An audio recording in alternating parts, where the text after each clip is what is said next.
Hi, welcome to Apify, the one-stop shop for web scraping and automation. In this video, we'll be looking at our web scraper actor.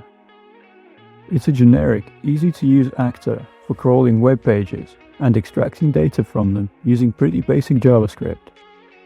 If you're not familiar with coding, we also have actors that don't require any code. These are tailored to specific pages like Facebook, Instagram, and Google Maps, and only need a bit of configuration. To get started with Web Scraper, you only need two things. First, tell the scraper which pages it should load, and second, tell it which data to extract from the pages. To extract the data, we will be using the jQuery library. It has some handy tools for working with web pages, and it lets you easily select page elements with its handy selectors. We'll start off with just a few selectors. We can use the $sign to call jQuery. We can access elements based on their class, whether it's the full class name or just a part of it.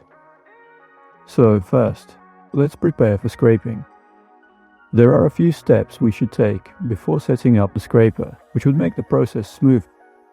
We'll use imdb.com for this example, but the principles are the same for every page. Let's start by opening imdb.com and searching for our favorite movie or series. Let's say it's The Queen's Gambit. Next, we'll decide what information we want to scrape from the page. Let's begin with something simple, like the title. We can view the website's code by right-clicking on the page and choosing Inspect in the menu. To select an element on the page to inspect, use the Inspector tool in the upper left of the menu.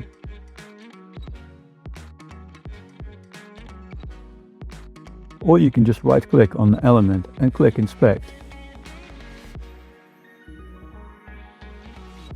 And that will examine the element too.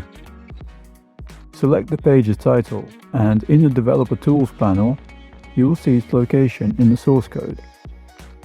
You can see there that the title is inside an h1 element. So, based on this, we can write up a jQuery selector that will grab this title. And we can test it right now before we get into the coding. In the DevTools, switch over to the console and type what I'm typing. The $sign activates jQuery, and we pass it the h1 element that contains our title. Press Enter, and the console should return the string, The Queen's Gambit. Good. This means the selector works, and we're getting somewhere. If it didn't work, we'd have to check our selector for typos, and make sure we're targeting the right element. Text extraction works slightly differently in the browser and in Web Scraper, so keep that in mind when we start scraping. In the browser, we use the .textContent method without brackets, but when scraping, we will use the .text method with brackets. You can use the same approach to select other elements, but we'll keep it simple for the tutorial. At the end of the video, you'll get a chance to extend your scraper to grab other information on the page. For now, let's head over to Apify console and have a go at using Web Scraper. If you don't already have an Apify account, take a minute to create one. It's free and you get $5 of credits every month. Once in the console, click on Actors, then Store, and select Web Scraper. On the Actors page, let's create a new task. In the Settings tab, let's rename the task to something memorable so we can find it later. Then, let's switch over to the Input and Options tab and set up the scraper. Let's leave the run mode alone and enter our start URL, which is the URL from the Queen's Gambit's IMDb page. If we had some other pages to crawl, say the page for the Matrix or the Shawshank Redemption, we could enter those here too by clicking on Add URL. Next, let's delete the link selector and pseudo URLs, because we won't be needing those. These are used for finding links on the page and adding them to your scraping queue. We'll cover this in another video. Here comes a bit of coding. Let's move over to the page function. This is the bit that extracts data from the page. First, let's delete the part of the function we don't need. So everything between the const $ equals context.jQuery and return lines. Leave the return bit, we'll be using that. So we have the const $, which allows us to use jQuery, and the return statement. The return statement already contains the page URL, so we'll return that. We can also appropriate the page title by adding a colon and setting it to the selector we wrote earlier. Remember? Only, as I mentioned earlier, this time we will use the .text method instead of the .text content after our selector.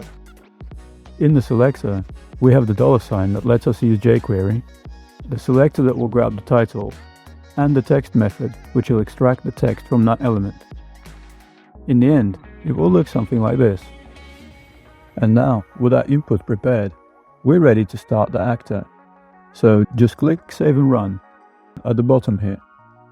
When the run is over, open the Dataset tab and view your results in any of the available formats. We'll go for HTML table. We can export this data as the HTML table, or we can share it via API. You will find all the various endpoints that you can use for sharing this data over in the API tab. And that's it. We have successfully set up and run Web Scraper.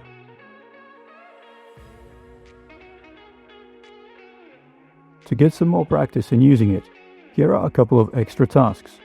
First, select the rating of the Queen's Gambit the same way you selected the title. So let's go back to the IMDb page and select the rating element. We can see here that the rating is in a span element whose class name starts with aggregate rating button. Unfortunately, it doesn't have any other unique identifiers, so we'll just have to run with it. To select it, we'll use the starts with selector, which is the caret symbol. In the console, write what I'm writing. We'll start with the $, and then in the brackets, we'll use our speech marks, and then a set of square brackets. In the square brackets, we will use the class attribute and the caret symbol, which means grab the element whose class starts with the following. We will set this to aggregate rating button. Then at the end, let's use our text method, which will extract the rating. Now let's head back to our web scraper configuration and add this selector to our return object. For another challenge, let's go to our Tasks Input and Options tab and add more start URLs of other shows or movies from imdb.com. Then click Save and Run and see what results you find in the dataset. So to summarize, to use Web Scraper, you will need to know a bit of JavaScript and use some jQuery selectors. Before extracting data from a page, you'll want to visit it and get your bearings. Use the Inspect tool to see which HTML elements your desired data live in. Prepare the queries that will extract the data you need using JavaScript or jQuery. Head over to Apify console and create a new task from Web Scraper. Set up the task using your preferred queries and you're good to go. Finally, head over to the tasks dataset and enjoy your data.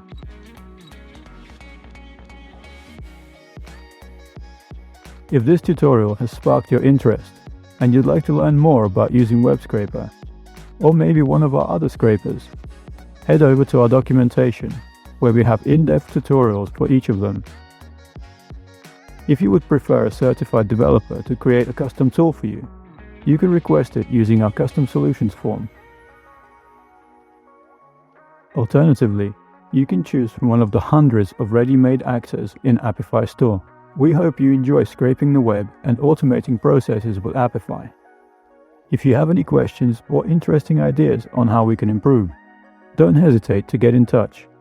Thank you for watching and happy scraping!